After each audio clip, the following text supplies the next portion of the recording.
Assalamualaikum warahmatullahi wabarakatuh. Perkenalkan, nama saya Virus Nurbaiti, NPM 19010074 dari kelas M4 R1A, Sekolah Tinggi Ilmu Ekonomi Banten. Di sini saya akan menjelaskan tentang ekonomi kreatif. Pengertian ekonomi kreatif.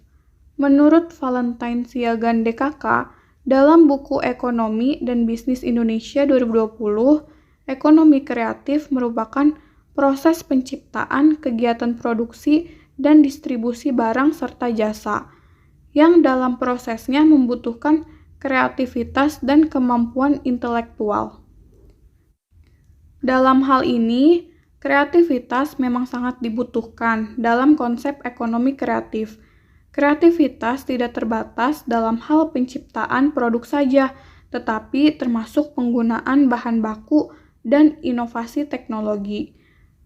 Dilansir dari Unstad atau unstad.org, ekonomi kreatif atau kreatif ekonomi adalah konsep ekonomi yang sangat mengutamakan kreativitas, penggunaan ide, pengetahuan, dan teknologi untuk mengembangkan ekonomi, khususnya pada bidang industri kreatif. Ciri-ciri ekonomi kreatif. Mengutip dari buku Ekonomi Kreatif berbasis kearifan lokal 2020, karya Sopanah DKK, ekonomi kreatif memiliki 6 ciri utama, yaitu pertama, adanya kreasi intelektual. Ekonomi kreatif menekankan pada pentingnya kreativitas. Maka dari itu, kreativitas dan juga keahlian dalam suatu sektor sangat dibutuhkan dan menjadi salah satu ciri utama dari ekonomi kreatif. Kedua, mudah diganti. Kreasi dan inovasi harus terus dikembangkan sesuai dengan perkembangan aktivitas ekonomi. Tujuannya agar bisa diterima oleh pasar dan bermanfaat bagi konsumen. Ketiga, distribusi secara langsung dan tidak langsung. Adanya distribusi secara langsung atau tidak langsung didasarkan pada kebijakan perusahaan dan kebutuhan konsumen. Keempat, membutuhkan kerjasama. Dalam industri kreatif, kerjasama sangatlah penting. Misalnya antara pihak pengusaha dan pemerintah yang mengatur kebijakannya. Kelima, berbasis pada ide. Artinya, ide menjadi hal utama yang harus dipersiapkan dalam ekonomi kreatif. Ide sangat penting dalam mengembangkan industri kreatif dan akan selalu berkaitan dengan inovasi dan kreativitas. Keenam, tidak memiliki batasan. Tidak ada batasan dalam penciptaan produk, artinya inovasi dan kreativitas dalam penciptaan produk akan selalu terjadi, dan hal ini tidak memiliki batasan yang pasti. 3 faktor pendorong dalam konsep ekonomi kreatif. Yang pertama, kemudahan akses informasi dan komunikasi. Akses informasi dan komunikasi sangatlah berperan penting. Akses informasi dan komunikasi juga mempermudah pengusaha dalam mencari pengetahuan terkait inovasinya. Kedua, kemajuan teknologi.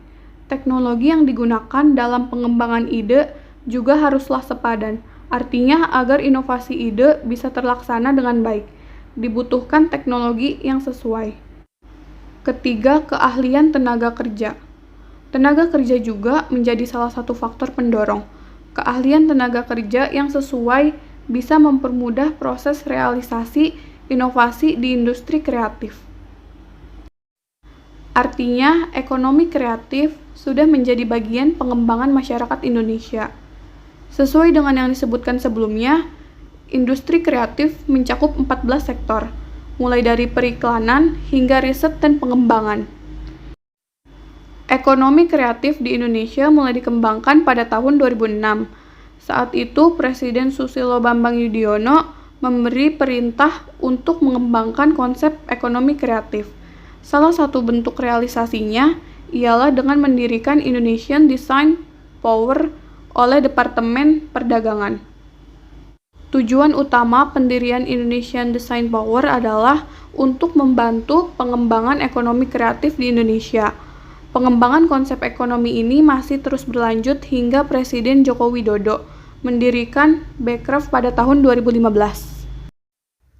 Salah satu contoh pengembangan ekonomi kreatif di Indonesia adalah industri kuliner yang akan terus berkembang. Industri ini membutuhkan banyak inovasi, misalnya dari segi penggunaan bahan ataupun lainnya. Contoh lainnya di bidang pengembangan mode atau fashion, yang juga akan terus berkembang. Buktinya hampir setiap bulan atau tahun. Terus ada pengembangan model pakaian yang mengikuti perkembangan zaman. Baiklah, itu saja yang dapat saya sampaikan. Kurang lebihnya mohon maaf. Wassalamualaikum warahmatullahi wabarakatuh.